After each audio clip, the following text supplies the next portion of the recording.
Nosso carro de boi conservado, 4 juntas de bois de primeira, 4 cangas, 16 cansis, encostados no pé da figueira. Todo sábado eu ia na vila fazer compra pra semana inteira.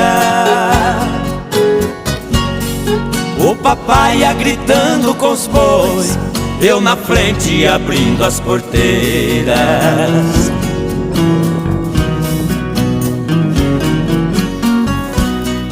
Nosso sítio, que era pequeno, pelas grandes fazendas cercado, precisamos vender a propriedade